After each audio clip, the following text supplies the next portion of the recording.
Welcome to NYIT Roundtable. I'm your host, Shaun Hall, and today on the show we will be speaking about Black History Month, because it is February and it is Black History Month, no longer Black History Week. I am here joined today with my honored guest, comedian, actor, Chuck Nice. Thanks for having me, Shaun. Now, thank you, Chuck. I appreciate it. And I guess we'll jump right into this and we'll start discussing. We'll discuss a little bit about Black History Month. Now, most of the time in these discussions, you hear about Martin Luther King, of course, Malcolm X. Right. But what I would like to do, I'd like to do a little something different and speak about Black accomplishments that some people might not know. And one being the building of the White House. Well, the White House was constructed by slaves. A lot of people don't know that. The White House was not only constructed by slaves, but many of the residents, the earlier residents of the White House, actually owned slaves. Thomas Jefferson, George Washington had above 200 slaves himself. People forget that the founders of this nation, albeit esteemed as they are, were also very wealthy men. Yes. You do not start a country when you are broke. Nah, you don't find too many people who are broke saying, you know, we should start a country. A borough or something. Maybe we should start off with a city. Just a city and work our way up to it. No, when you have the means to start a revolution, you have a lot of money. And so these were landowners. One of the original provisions of the Constitution was not going to be life, liberty, and the pursuit of happiness. Right. It was going to be life, liberty, and the pursuit of property, because property was tied to your status, your position, and certainly happiness. Oh, definitely. Yeah, and so you know, and as a matter of fact, for some time in this country, landowners. You had to be a landowner in order to vote. So the ownership of property was very important to the inception of this country. And part of property were African slaves. There it is. And 400 of the 600 actually were slaves that did build the White House. And they were paid $5. Well, they were given $5 the $5 was given to the slave owners. Right. And the slaves actually never received anything. And $5, I don't even know at that time, for a month worth of work. Well, $5 is a lot of money back then. Yeah, but I mean, $5 per individual paid to the property owner, which would be the slaveholder. Right. That's a nice little piece of money. You got a nice little enterprise going. You know? Did he? But you know, when you say the slaves got nothing, that makes sense, because that would kind of negate the whole concept of slavery. Yeah, exactly. So just wanted to make sure that was brought to life. A friend of mine, I was speaking to him, like I said, in the barbershop, and yesterday before we actually spoke. And he was saying Benjamin Banneker. Right.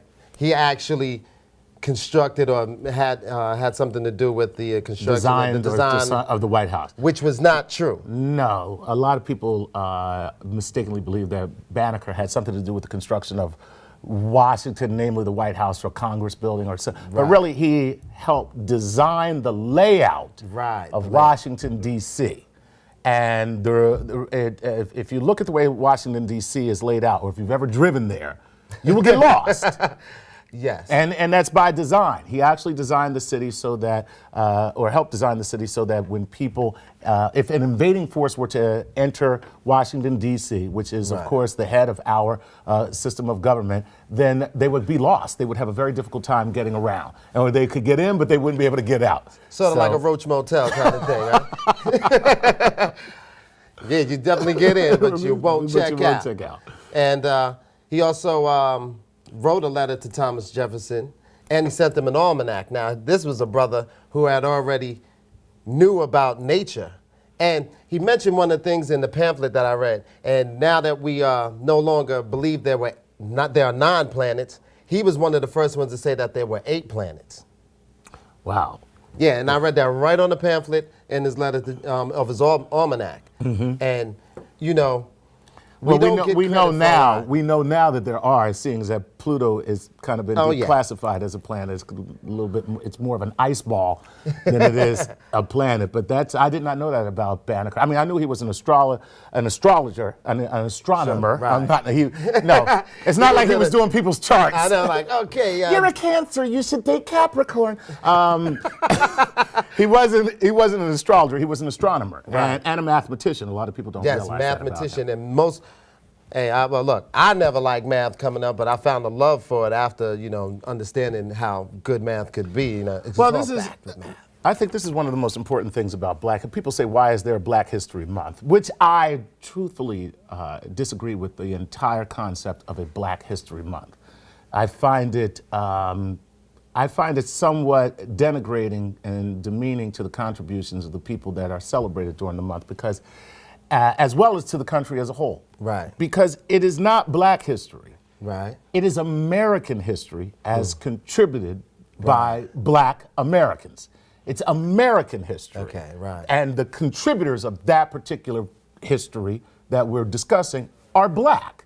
The reason why there became a need for Black History Week is because the entire subject was being underserved in our school system. Exactly. People were not learning about African American contributions to the nation, aside from the fact that there was slavery. You know, and people really didn't even recognize much about that until Roots came along.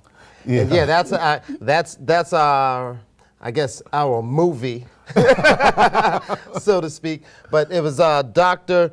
Carter G. Woodson, historian, and that actually came up with the idea of Black History Week, which was actually Negro History Week. Negro History Week, right. And then which was later christened Black History Month, Black History Week, and then they found more of a need for the accomplishments. So when people want to say the joke about how we have the shortest month for Black History Month, it's the shortest month of the year. Exactly. We only had a week to start. So we've accomplished a few more weeks after that. So this is actually a good thing that it's a month. Even the shortest month is better than a week. Exactly. Yeah.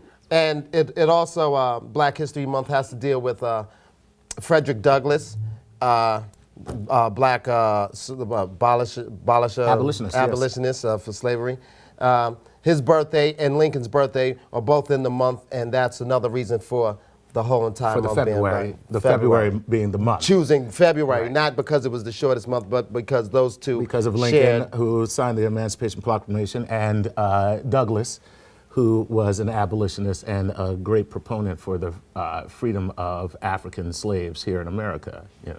And actually, if anyone, I don't know who, gets an opportunity to read the Lincoln-Douglas debates and many of the correspondence that they had between the two of them, it's extremely fascinating to see, the mindset of the time. A lot of people don't understand that slavery had less to do with the way people felt about Blacks.